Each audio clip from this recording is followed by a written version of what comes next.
Des villes et des hommes, une émission proposée en partenariat avec Eiffage.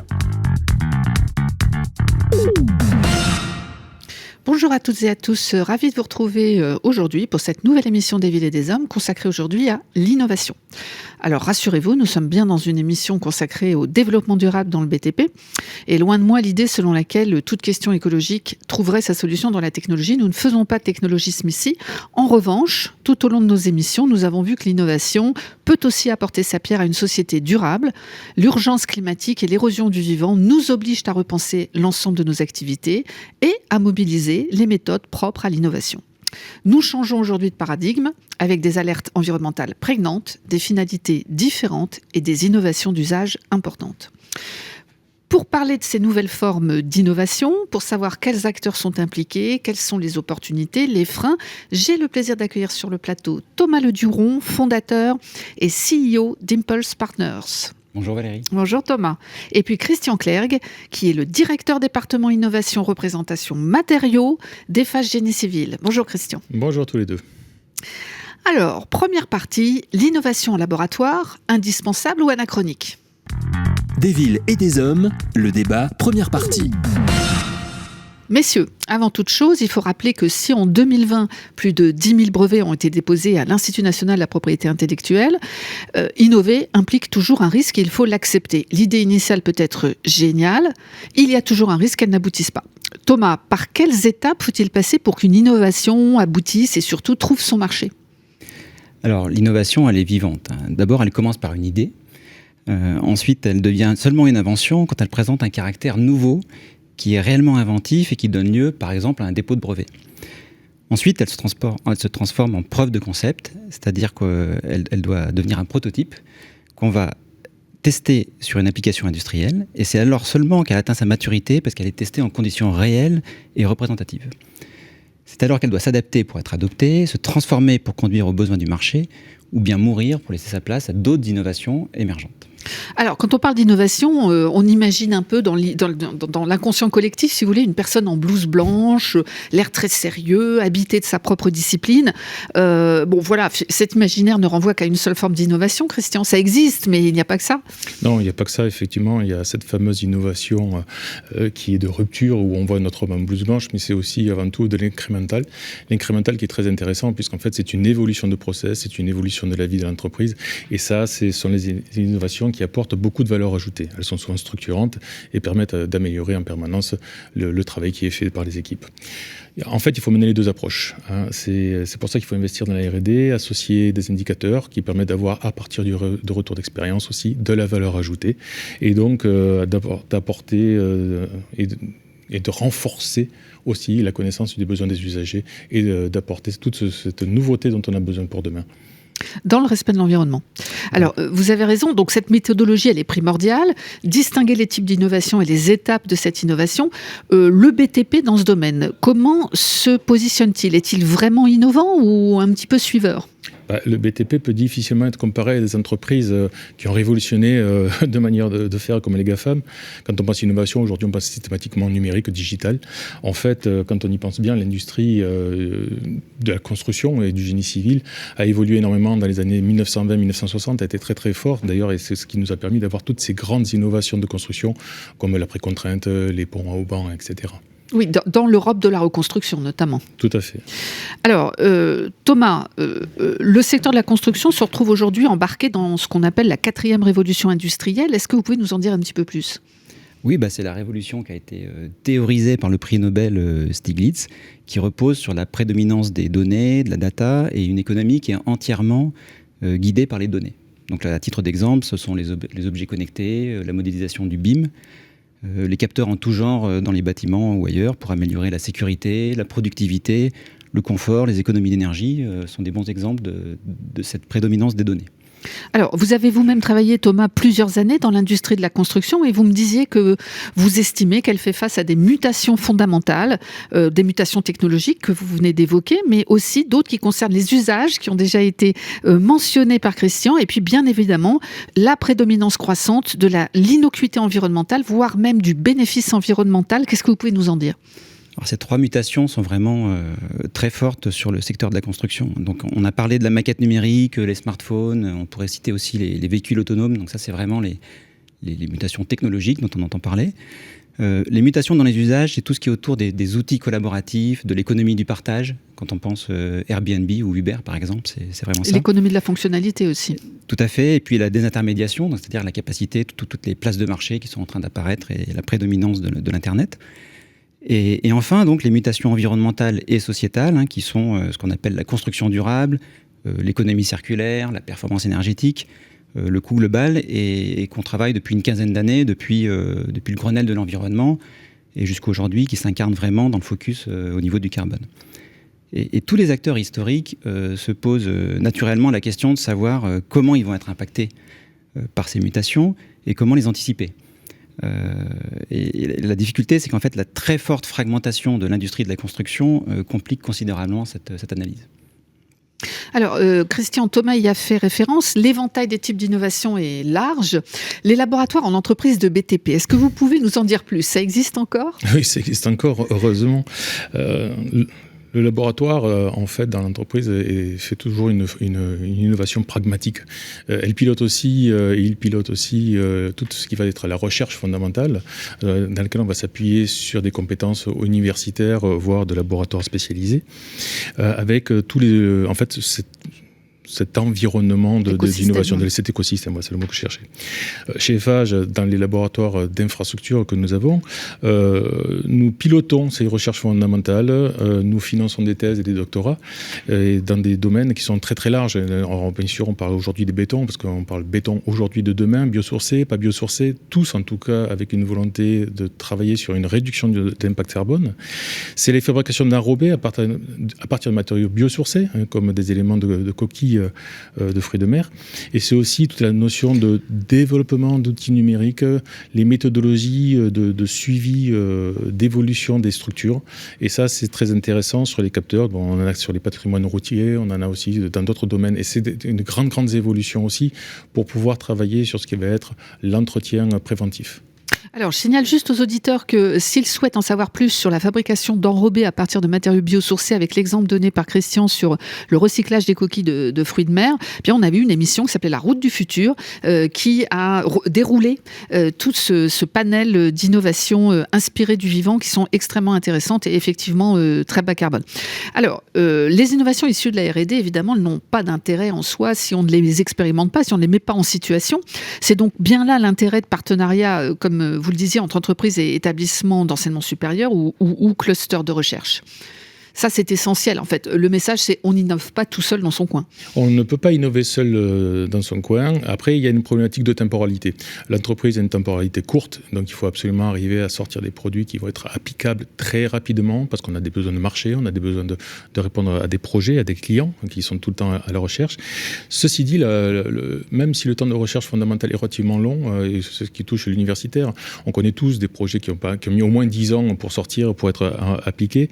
On doit être obligatoirement connecté, on doit être en train de prévoir ce que sera demain et être toujours, 10 ans en avance sur le temps. Parce que c'est un petit peu ça. Et ça nous permettra après d'avoir une réduction de time to market qui n'est pas toujours évidente, mais en tout cas, ça fait partie du challenge qu'a l'entreprise. Ok. Alors, il existe encore un autre type d'innovation et j'ai eu la chance de la vivre en direct depuis 2019. Je vais dire un mot du programme original E3S pour écoquartier sobre, smart et sûr, qui est copiloté par Eiffage et par le consortium Ici de Futur avec l'université Gustave Eiffel. C'est un programme dit de recherche-action. Alors, c'est encore autre chose. Dans ce programme, le premier objectif, c'est de dessiner les contours écologiques de la ville durable et désirable avec un terrain de jeu concret qui est l'écoquartier de Châtenay-Malabry.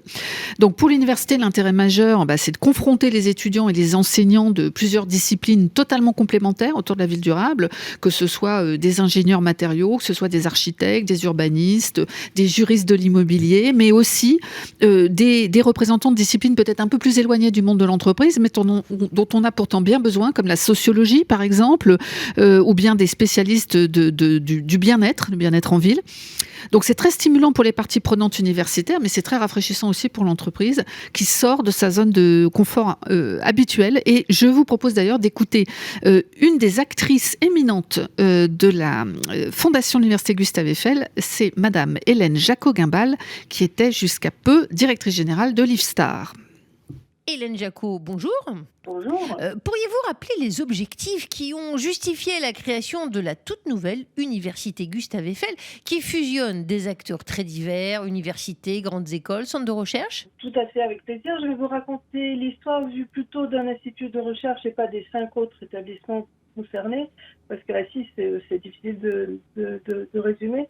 Et comme certains m'avaient dit à l'époque, qu'allions-nous faire là-dedans? Nous avions des laboratoires bien positionnés nationalement et internationalement, pas de crise aiguë, donc pas de besoin immédiat, mais un sentiment partagé d'une urgence et d'un besoin de pouvoir transférer plus rapidement nos connaissances dans la société civile, c'est-à-dire les collectivités, les entreprises. Et la méthode habituelle était vraiment trop longue. Il fallait passer par des publications de rang A, internationales, qui ne sont pas lues par grand monde à part les chercheurs eux-mêmes, par des brevets, par quelques formations dans lesquelles nos chercheurs et nos ingénieurs allaient donner des cours, quelques start-up, mais pas de transfert à grand débit, et l'urgence climatique nous oblige à changer de méthode et à aller beaucoup plus vite. Pour accélérer, il nous semblait qu'il fallait passer par la formation initiale et continue d'ingénieurs et aussi de techniciens de tous les statuts privés ou publics, et pas que des formations en sciences dures, mais aussi en histoire pour comprendre la ville qu'on a sous les yeux, ou même en littérature pour faire parler les habitants. Dans les deux sens du terme, d'ailleurs, parler à leur place ou qu'ils parlent eux-mêmes. Et depuis 2 ans, et malgré la pandémie, nous avons déjà construit des formations continues diplômantes sur des sujets jusqu'ici peu abordés, et c'est un vrai bonheur, ça marche. Très bien. Alors, quel regard portez-vous sur l'évolution de la recherche d'innovation depuis le laboratoire jusqu'au programme de recherche-action tel que 3S? Eh bien, j'essayais de le dire tout à l'heure, mais l'innovation suivait un processus linéaire de montée progressive en maturité technologique, jusqu'à ce qu'un prototype de service ou de produit essaye de rencontrer une commande. Alors, en théorie, c'est bien, mais ça demande beaucoup de temps. Pour accélérer, nous avons aussi cherché, depuis même avant l'origine de l'idée de fusion, Eiffage et nous, ensemble, d'autres voies pour faciliter le passage de l'échelle du laboratoire à l'échelle urbaine, en allant expérimenter sur un territoire qui était en l'occurrence un quartier en reconstruction. Et le cas de 3S révèle, à mon sens, le potentiel d'une création de savoirs multidisciplinaires en allant justement de la littérature dont je parlais tout à l'heure aux matériaux de surface, en passant par le recyclage, le bien-être des habitants. Et concomitante à la réalisation de l'écoquartier, qui était l'objet de la recherche pour nous, cette même recherche permettait d'appliquer ce qu'on savait depuis peu, de croiser avec les besoins des habitants qui étaient associés à la conception, à la réalisation du quartier, de se rendre compte de ce qui ne marchait pas, de retourner sur la paillasse, donc vous avez compris que ce n'en était pas vraiment une. Et ça permet de traiter ensemble des questions de nouveaux modèles économiques, de gouvernance, d'implication dans l'ensemble de la chaîne des acteurs, Merci. de mesures de performance qui sont encore trop rarement abordées. Et ça débouche aussi sur des méthodes et des outils de recherche participative en s'ouvrant à la société civile. Et en plus, je dois dire que nous avons vu, je pense, du côté Eiffage comme du nôtre, des gens fiers de ce qu'ils faisaient, qui y ont mis tout leur cœur et pas seulement leur énergie professionnelle. Merci beaucoup, Hélène Jacot-Guimbal, cofondatrice de l'Université Gustave Eiffel. Merci, au revoir. Alors Thomas, vous êtes d'accord avec ces propos sur l'intérêt de ce type de partenariat de recherche-action? Oui, absolument. C'est vrai que l'innovation classique scientifique, R&D, laboratoire, a conduit à des prouesses technologiques formidables. Mais aujourd'hui, on peut démocratiser la manière de faire l'innovation. Il faut dépasser les élites scientifiques et il faut aller vers des innovations qui sont liées à la collaboration entre acteurs, participative et inclusive. L'avènement du digital et aussi l'importance croissante de l'expérience utilisateur nécessite d'aller au-delà de ce seul canal d'innovation scientifique pour y ajouter toutes les autres formes d'innovation qui sont passionnantes et qui croisent les différentes cultures. Je vous rejoins tout à fait sur la notion d'élite scientifique. C'est parfois un frein à libérer les énergies créatives d'un certain nombre de collaborateurs qui ne demandent que ça. Et donc, merci pour cette transition toute trouvée. L'innovation inclusive et participative, seconde partie. Des villes et des hommes, le débat, deuxième partie. Alors, l'enjeu aujourd'hui, et encore plus pour le secteur du BTP dans ce contexte d'alerte environnementale majeure, c'est bien de prendre en compte tous les acteurs de la chaîne de valeur. Thomas ? Oui, l'innovation ne peut pas se faire en autarcie. Elle doit avoir recours au savoir et aux compétences de tout l'écosystème. Le challenge, c'est justement de trouver le bon partenaire et celui qui pourra amener la rupture. Et c'est dans cette optique que vous avez créé, il y a quelques années, Impulse Partners. Oui, quand on en parlait tout à l'heure, le secteur de la construction et de l'industrie, dans lequel j'ai travaillé plusieurs années, est vraiment fragmenté.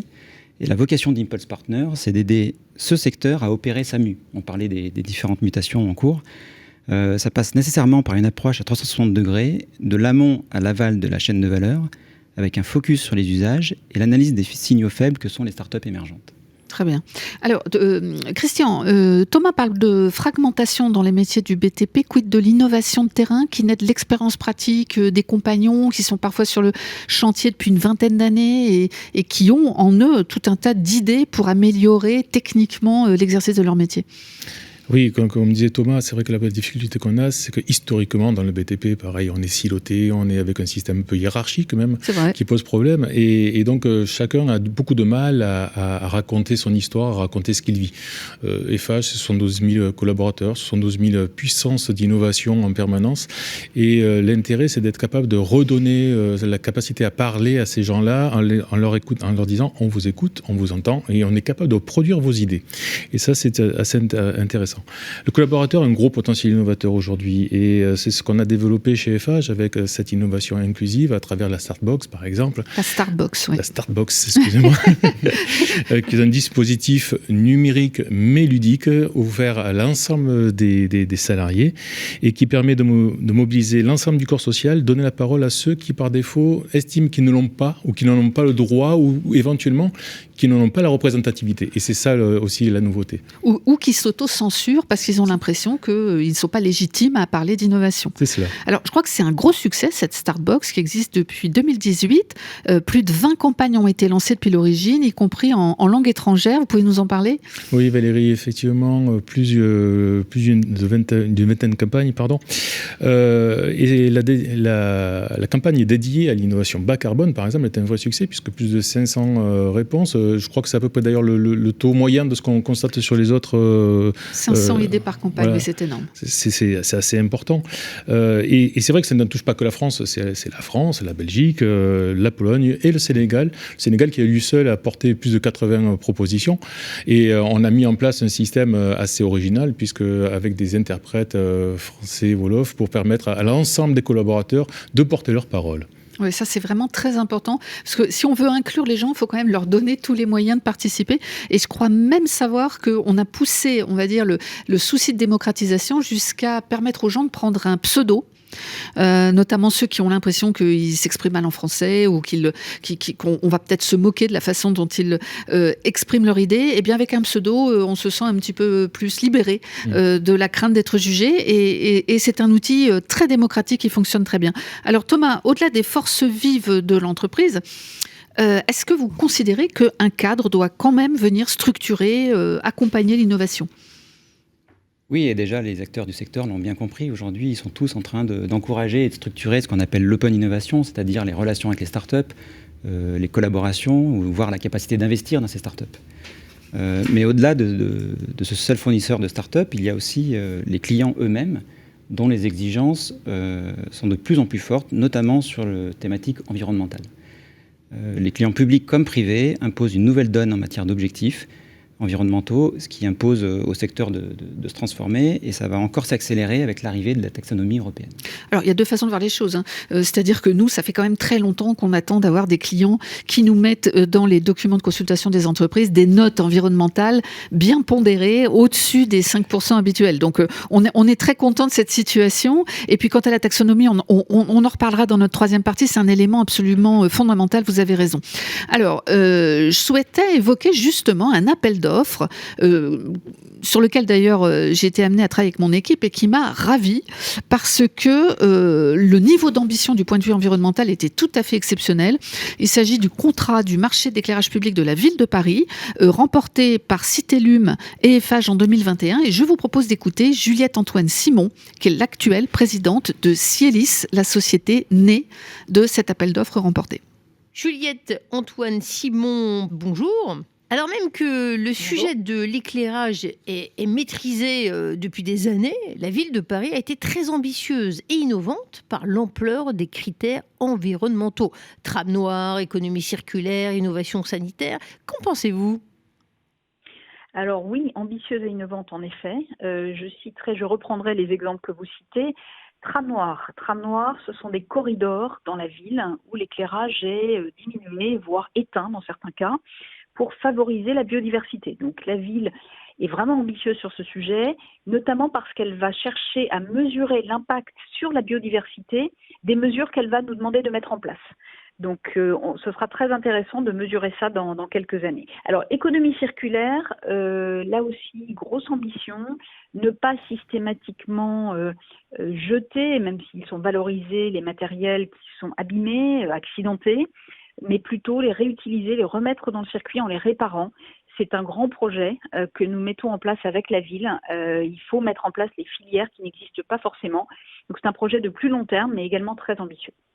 Certaines innovations étaient vraiment pionnières. Quand on pilote un projet aussi pharaonique, comment reconnaître les vraies bonnes idées d'innovation ? Est-ce qu'il a parfois fallu vous convaincre vous-même de l'intérêt de certaines propositions totalement inédites ? Alors, je dirais que là, pour reconnaître les vraies bonnes idées, c'est vraiment le collectif. Chez Cielis, on a la conviction qu'on n'a pas tout le savoir à nous tout seuls et on s'entoure de compétences, on s'entoure de gens dont l'innovation est le métier. Il existe aujourd'hui des plateformes, des associations qui poussent l'innovation ou bien qui sont spécialisées sur certains domaines, la pollution de l'air, la circulation, la lumière innovante. Nous nous entourons de tout un écosystème d'experts qui nous aident en fait à choisir avec la ville, qui nous aident à choisir les bonnes innovations, en tout cas celles que collectivement on juge bonnes, et qui nous aident aussi tout au long d'un processus à les arrêter si on a fait un mauvais choix, parfois ça arrive, ou à les poursuivre, à les déployer. Donc c'est vraiment ce processus itératif et ce collectif qui fait que, j'en suis convaincue, nous choisirons les bonnes innovations. Juliette Antoine Simon, présidente de Cielis, merci. Alors, très intéressant. Donc la manière d'innover évolue incontestablement. Il y a un certain nombre d'innovations qu'on n'a pas pu trop évoquer dans l'exemple de Cielis, faute de temps, mais la révolution numérique, évidemment, vous en doutez, est passée par là. On le disait au début de l'innovation, là où avant l'innovation consistait à créer un produit de rupture, aujourd'hui il s'agit souvent d'optimiser des produits, des modèles existants pour en améliorer l'usage. Alors quand j'ai préparé cette émission, j'ai repris des vieux cours que j'avais eus sur les processus de l'innovation, et il y a un exemple très connu de cette dynamique que je voudrais partager avec les auditeurs, parce que je suis sûre que vous le connaissez. C'est celui d'Apple. Donc Apple qui domine aujourd'hui le marché du numérique, même si son avantage technologique a pu parfois être discuté. C'était pas forcément les meilleurs du point de vue technologique, mais de toute évidence, c'était les meilleurs pour expliquer les usages de leur technologie. Donc en fait, est-ce que vous voulez mon super ordinateur XP12 exceptionnel ? Bof. Est-ce que vous voulez cet ordinateur pliant, très léger, vous pourrez l'emporter partout, il se recharge très vite ? Ah oui, je le veux. Donc voilà, je donne cet exemple. Les concurrents avaient une communication technocentrée, Apple avait une communication centrée sur les usages et comment la vie des utilisateurs allait être facilitée par les produits. Thomas, est-ce que vous trouvez que le BTP est en train de s'adapter à cette nouvelle dynamique ou a les capacités de le faire en tout cas ? Oui, bien sûr, et le BTP suit cette logique, mais c'est un petit peu plus complexe, parce que les acteurs du BTP ont tous la conviction à titre individuel qu'il faut opérer autrement. Mais ils sont généralement prisonniers de la fragmentation du secteur et des modes d'organisation. Et je rappelle que beaucoup des modes d'organisation du BTP sont eux-mêmes réglementaires, imposés par la loi, par les marchés publics, la distinction maîtrise d'œuvre, architecte, maîtrise d'ouvrage, etc. Donc finalement, ils sont contraints, ils doivent innover à l'intérieur d'une boîte qui fait qu'il n'y a aucun bonus à innover seul, parce qu'en fait, on ne peut innover que si on embarque les autres acteurs de la filière. Donc il est nécessaire de fédérer les acteurs de la filière autour d'enjeux communs, de manière à bénéficier à l'ensemble de la filière. Oui, le Christian ? BTP n'opère plus sur un modèle de B2B classique tel qu'on a pu le connaître. Aujourd'hui, on veut entraîner le client à réfléchir avec nous et à découvrir aussi la finalité de l'objet construit, comment on va le faire évoluer, comment sociétalement il va rentrer dans un environnement et comment on va apporter du confort et de l'usage. En gros, les valeurs du produit final. C'est un petit peu différent de ce qu'on a pu connaître jusqu'à présent. Tout à fait. Bon, ça s'est sans doute aussi beaucoup développé avec les partenariats publics-privés, où finalement, quand on construit une université, un stade ou un hôpital, on est obligé de se mettre à la place du client final, et donc on sort du modèle B2B classique. Les exemples sont assez nombreux dans ce domaine.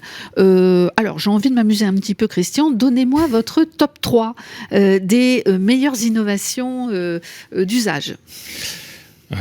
C'est pas facile, mais je pense déjà à quelques innovations. Alors effectivement, en termes de mobilité, on va pouvoir parler mobilité.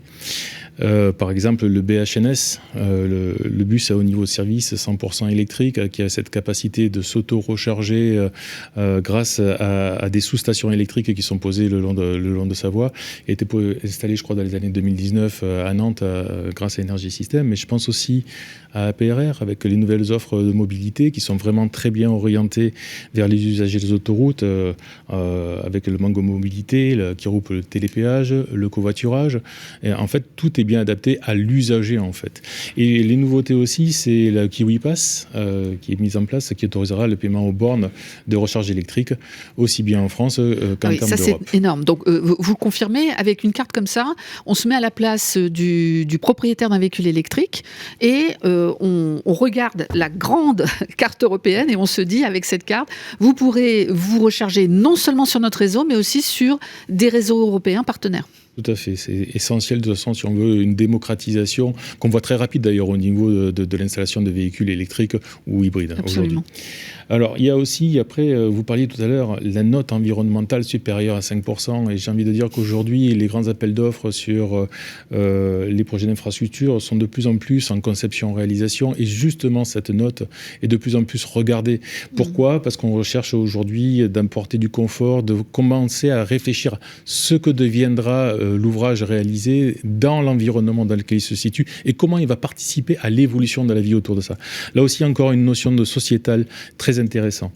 Après, j'en voudrais mettre une quatrième, c'est la réponse aux besoins de sécurité, comme on a pu voir déjà, mieux guider, alerter les usagers en termes d'utilisation des routes, ou aussi de tout ce qui va être la signalétique, photoluminescente, sans énergie, qui ni inconvénients environnementaux. Ça, ce sont des beaux progrès aussi en voie douce. Absolument. Et vous parlez de la peinture photoluminescente luminochrome.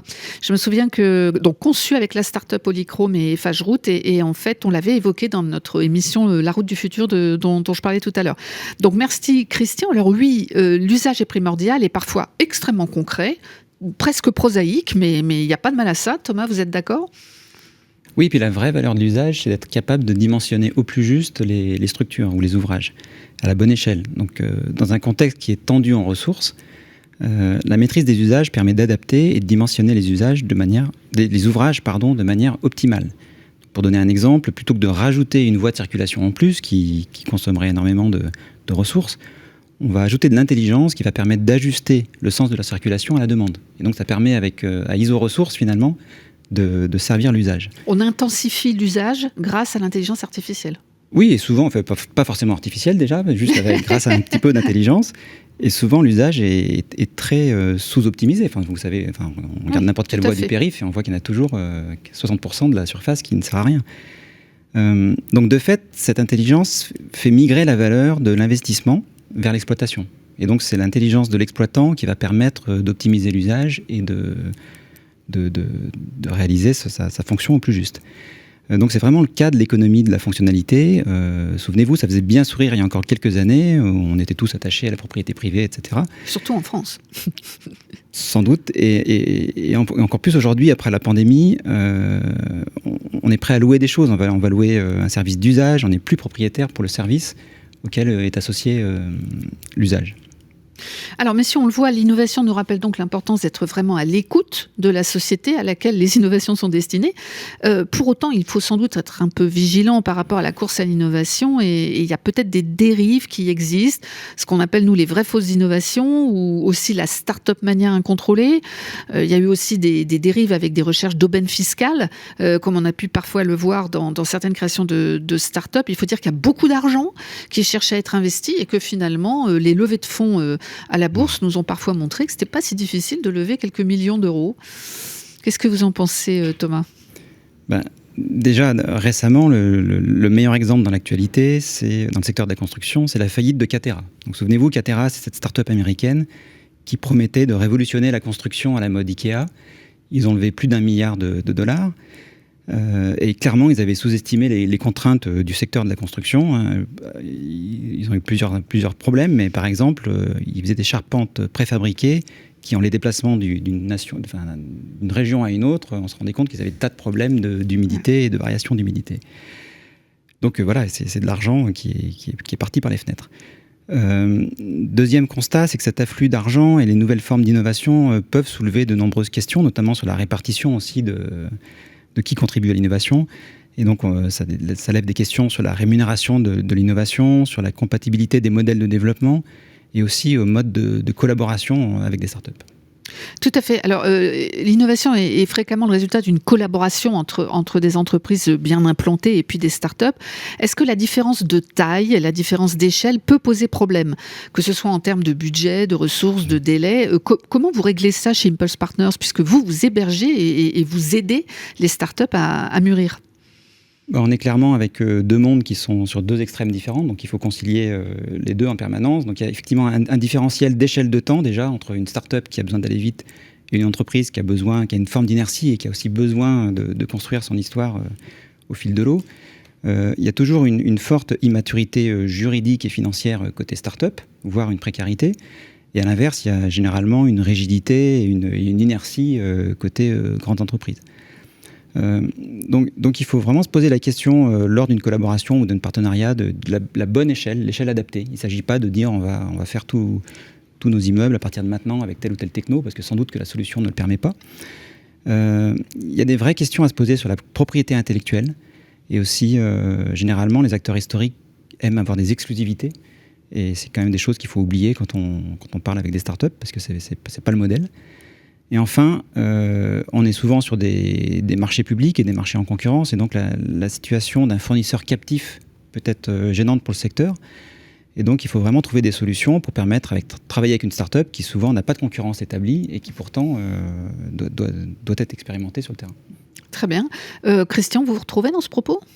Complètement chez Eiffage. D'ailleurs, pour revenir sur la notion d'exclusivité, on évite cette notion d'exclusivité, parce qu'à quelque part, c'est tuer l'innovation, et surtout tuer cette facilité de le faire.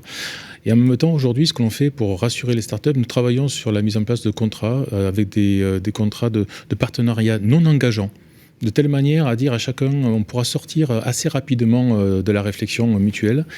L'idée étant, quelque part, de construire pas à pas une confiance, une méthodologie de travail, et puis aussi de dire, attention, on n'est pas là pour vous court-circuiter, on n'est pas là pour vous racheter, on n'est pas là pour racheter votre idée, on est là pour participer avec vous, parce qu'effectivement, comme disait Thomas à juste titre, les startups ont un ADN de très grande rapidité, ils ont une grande souplesse, et il faut qu'on en profite, parce qu'on a une certaine inertie dans nos entreprises, même si on va de plus en plus vite, mais cette inertie, elle est là, elle est existante, et au contraire, il faut participer ensemble, parce que c'est comme ça qu'on gagne. Thomas, alors pour favoriser l'innovation, il ne faut pas tout maîtriser finalement. Ça peut paraître paradoxal, mais... On n'est pas dans un monde où on peut tout maîtriser. Et contrairement à des secteurs comme la biotech, où la valeur des startups dépend vraiment de leur brevet, dans le monde de la construction, la valeur d'une startup, c'est essentiellement son agilité à trouver un marché. Et trouver un marché dans le secteur de la construction, ça veut dire des terrains d'expérimentation, ça veut dire accès à des tests. Et donc c'est là que c'est absolument essentiel d'avoir une grande entreprise qui va aider la start-up à calibrer son offre, à lui faire des références, à la mettre en visibilité et encore une fois à passer par des terrains d'expérimentation. Tout passe par là. l'avantage des grands groupes, c'est qu'ils ont un atout considérable grâce à leur accès au marché. Ils ont des milliers de terrains d'expérimentation et ils ont des projets. Donc la relation peut vraiment être fructueuse quand le grand groupe ne recherche pas le contrôle en encadrant la start-up, mais va plutôt faciliter son innovation et la rendre visible sur les marchés. Ok. Est-ce que vous décrivez, c'est un peu une forme de mentorat ? C'est exactement ça. Alors, les entreprises peuvent aussi parfois se heurter à un environnement un peu inerte, disons avec une demande maximaliste de garantie d'autres acteurs de l'écosystème, Christian. Oui, tout à fait. C'est un peu le problème qu'a l'innovation, que rencontre l'innovation de manière générale. L'innovation ne répond pas toujours à la norme. Par définition, puisque c'est nouveau. Voilà, 5 critères normatifs, et du coup, on se retrouve avec certains blocages en termes de garantie de sécurité. Alors, c'est pour ça que régulièrement, on fait valider par des organismes extérieurs agréés des solutions imaginées, comme par exemple le fait de construire en utilisant 100% de granulats recyclés, comme nous l'avons fait sur Châtenay-Malabry, où il a fallu avoir des avis techniques. Et il faut aussi se rappeler que même malgré l'envie que peuvent avoir les pouvoirs publics d'aller vers du bas carbone, d'aller vers de l'innovation, ils sont aussi contraints par leur propre réglementation qui les empêche à quelque part. Donc il y a un système un peu bicéphale qui ne sait pas trop comment faire avancer le schmilblick, je dirais, excusez-moi. Oui, il y a des vitesses différentes. Il peut y avoir aussi, pardon, je le dis, mais sans aucune acrimonie vis-à-vis de nos partenaires assureurs, bien évidemment, qui sont des acteurs essentiels de l'écosystème, mais il peut parfois y avoir une certaine appréhension par rapport à un processus innovant dont on ne sait pas exactement ce qu'il en sortira, et nous, on a besoin de se faire assurer pour travailler, pour expérimenter. Alors finalement, j'ai envie alors c'est un résumé bien sûr, mais on a bien compris que l'innovation aujourd'hui était très stimulée par les usages, basés eux-mêmes sur 2 grands types de mutations. Tout d'abord, ce que j'appellerais les mutations sociologiques, les impacts sur la forme urbaine, les logements, les infrastructures, les services nécessaires. Là, on est sur des profils sociologiques différents, avec des allongements de la durée de vie, des parcours qui sont plus linéaires, des modes de travail particulièrement bousculés après la pandémie, mais on était déjà dans des configurations de nomadisme professionnel subi ou choisi. Tout ça modifie tout au long de la vie, finalement, le type de besoin et le type d'innovation recherché. Et puis, bien sûr, le défi climatique, avec tout son cortège de contraintes et de risques qu'il va falloir tenter de maîtriser. C'est pour ça qu'on est à corps perdu dans les innovations bas carbone. L'économie circulaire pour alléger la pression sur les ressources naturelles, la recherche de résilience dans les bâtiments et les infrastructures par rapport aux conséquences du changement climatique et également la protection du vivant. Enfin, je pourrais en citer encore beaucoup d'autres. Et c'est l'objet de notre dernière partie. Des villes et des hommes, le débat, 3e partie. Alors, 3e partie, replacer l'enjeu environnemental au cœur de l'innovation. Alors, dans ce contexte actuel, pardon de le répéter, mais d'alerte maximale sur le climat et l'érosion du vivant, ne pensez-vous pas, messieurs, que toute innovation se doit absolument d'être durable ? Une innovation est durable ou n'est pas ? Thomas ? Oui, tout à fait. Il y a un vrai besoin et surtout, il y a urgence. Les enjeux liés au climat aujourd'hui imposent de repenser radicalement comment on innove. Donc déjà, l'innovation en laboratoire, dont on a parlé tout à l'heure, qui est toujours encore importante, mais on l'a vu, elle est assez silotée. Et ensuite, c'est l'innovation qui est issue d'un processus transversal. Et d'ailleurs, c'est sans doute la grande revanche de la transversalité, car les enjeux climat sont transverses et poreux, et on voit bien que tout le monde est impacté. Et donc, il faut absolument travailler aux grands enjeux qui sont liés aux ressources naturelles et à la préservation des écosystèmes vivants de manière transversale. Alors, merci d'en parler, Thomas, effectivement. On a un petit exemple à donner, c'est très modestement, mais Eiffage a rattaché en 2016 innovation transverse, et j'insiste beaucoup sur cet adjectif, puisque ça ne remplace pas, bien sûr, les directions de l'innovation technique. Donc, Eiffage a rattaché en 2016 innovation transverse à la direction du développement durable, avec un mot d'ordre très clair de notre PDG. La stratégie environnementale et l'innovation doivent être menées en parallèle. Donc, c'est vraiment très important de le souligner, parce que chaque métier chez Eiffage va tirer l'autre. Les croisements de compétences sont nombreux pour la captation de carbone, pour les bétons bas carbone, pour l'émergence par exemple du génie écologique et son intégration dans tout un tas de métiers, l'aménagement urbain, la construction de l'immobilier. Bref, tout ça sont des innovations qui associent plusieurs expertises d'un groupe comme le nôtre.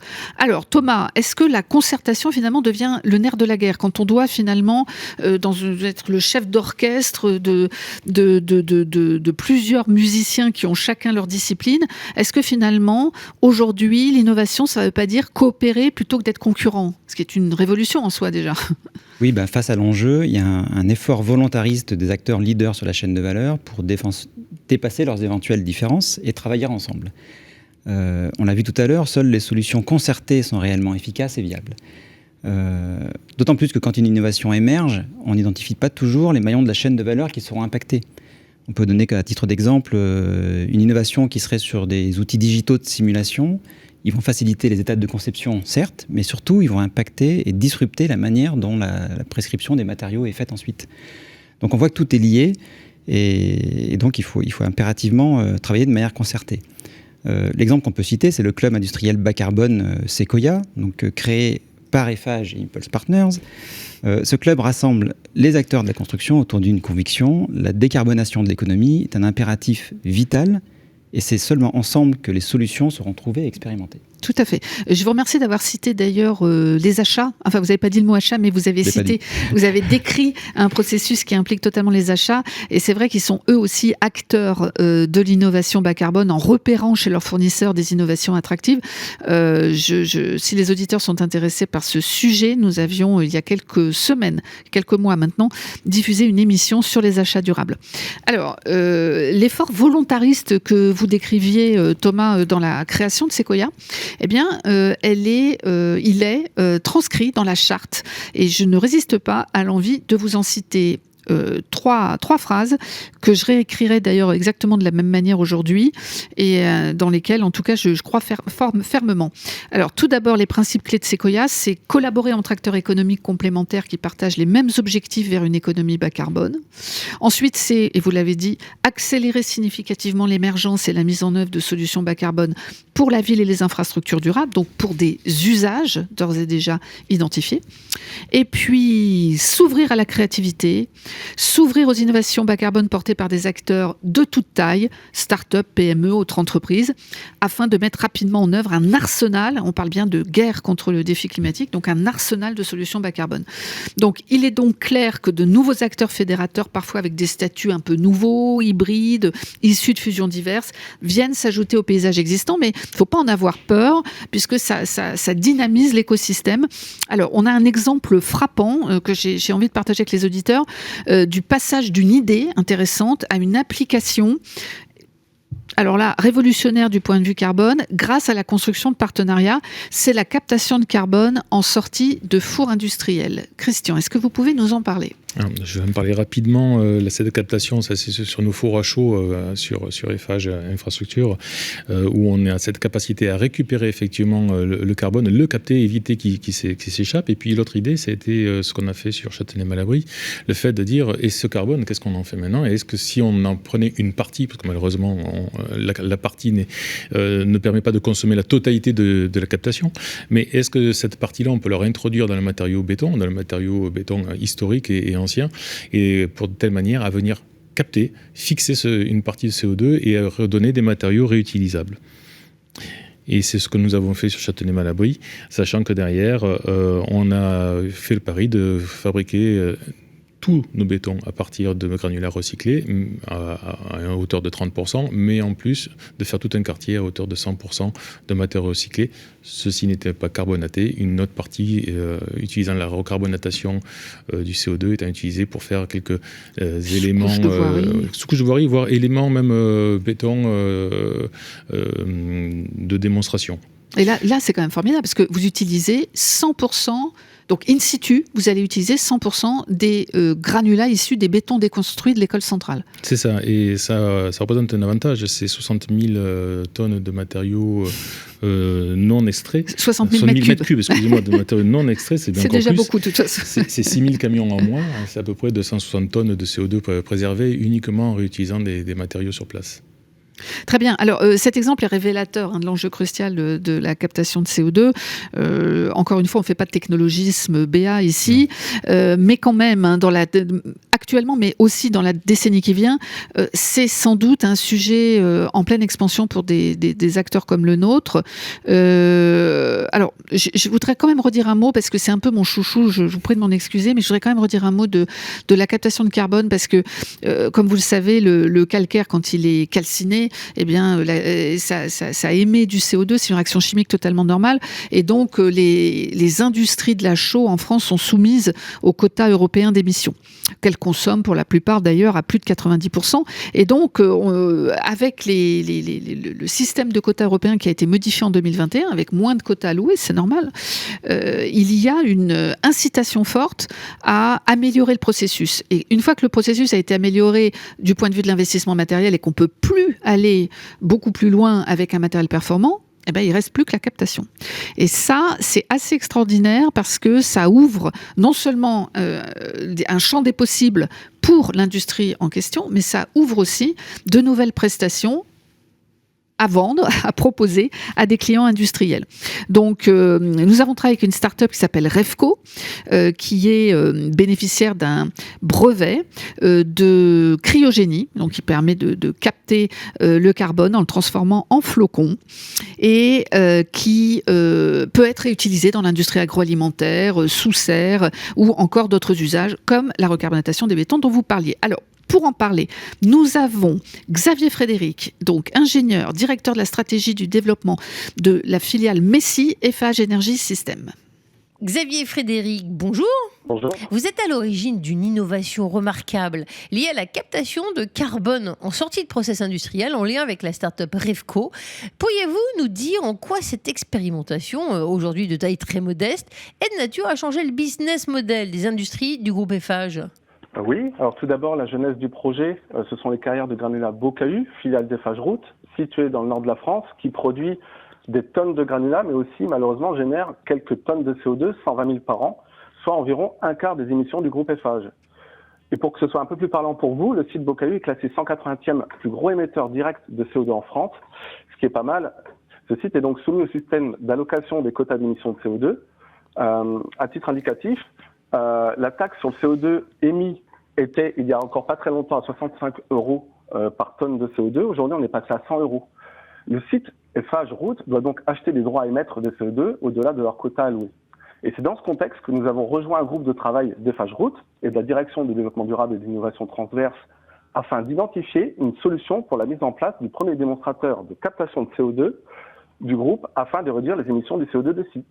Et pourquoi cette innovation va possiblement changer le business model d'Eiffage ? Parce qu'en plus de contribuer à l'effort collectif de la baisse de 46% des scopes 1 et 2, l'objectif est de faire ce qu'on appelle une économie circulaire, c'est-à-dire capter le CO2, le récupérer, l'injecter peut-être dans les granulats issus de Eiffage Démolition et fabriquer, pourquoi pas, du béton bas carbone demain. Et ce nouveau savoir-faire, est-il transposable en prestations pour des clients externes ? Oui, tout à fait. En effet, tout d'abord, un grand nombre d'industriels est soumis au quota d'émissions. Quand nous avons cherché à réduire les émissions de CO2 du groupe, nous avons constaté que l'ensemble des solutions du marché étaient très peu matures et surtout visaient les gros émetteurs. Or, il existe 400 moyens émetteurs en France, dont Bocahu, et encore plus en dehors de nos frontières. De plus, les voies de stockage ou de valorisation du CO2 visées par les gros émetteurs sont essentiellement autour de la séquestration du CO2, notamment en mer du Nord, ce qui ajoute des questions de bilan carbone de l'opération, des questions environnementales aussi, mais aussi des questions sur le droit de séquestrer dans un autre territoire.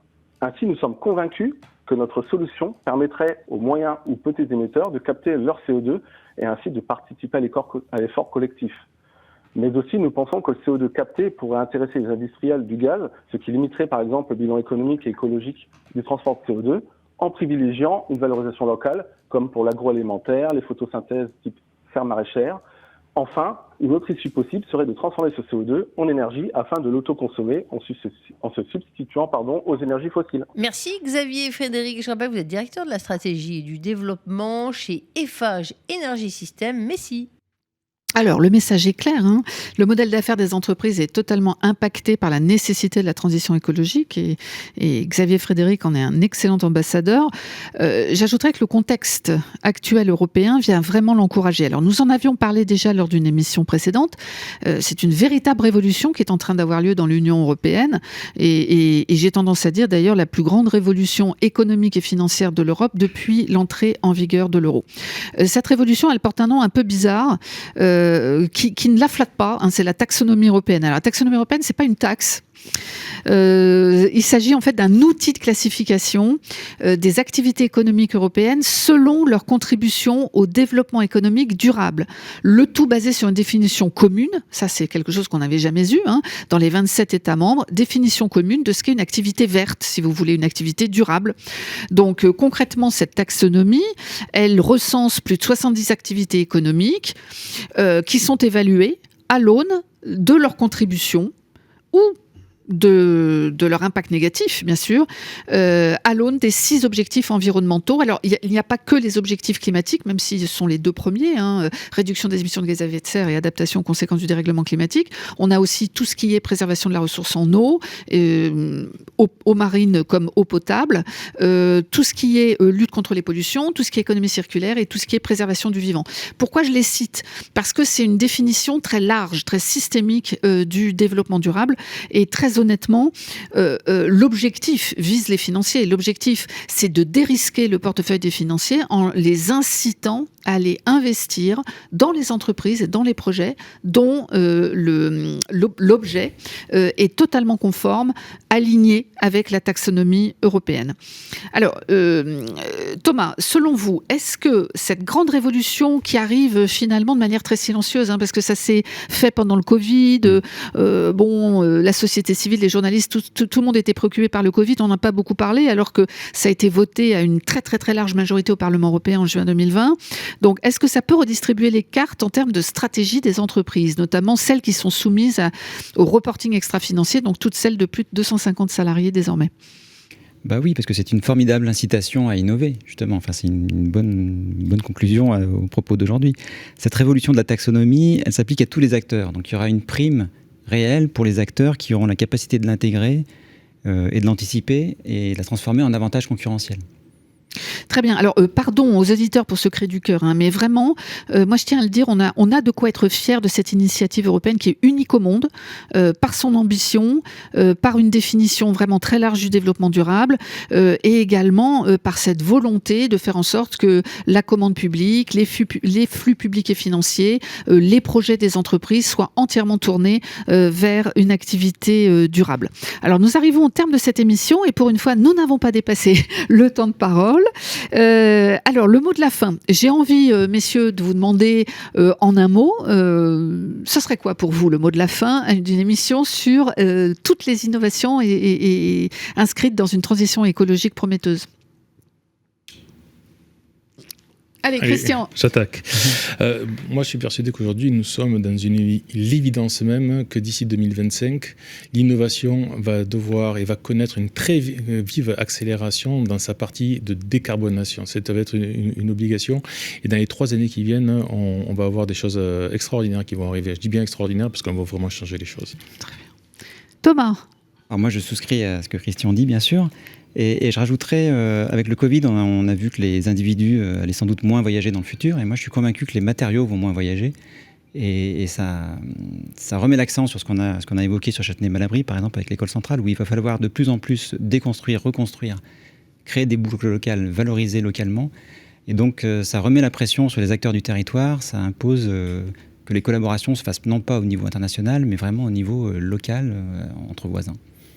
Très bien, alors écoutez, vous avez presque tout dit. Moi j'ajouterais justement en transition avec ce que vous venez de dire Thomas, le local qui se conjugue à l'ère européenne. Moi, c'est ce que je voudrais retenir avec un projet européen finalement qui s'était construit sur la recherche de la paix sur un continent particulièrement meurtri dans les années, donc depuis 1957 jusqu'à maintenant. Et puis là, qui est en train de se reformuler autour d'un projet écologique de nature, être modèle, à être pionnier et aussi peut-être à réconcilier nos jeunes générations avec l'économie. Messieurs, je vous remercie. Merci. Merci. Des villes et des hommes, une émission proposée en partenariat avec Eiffage.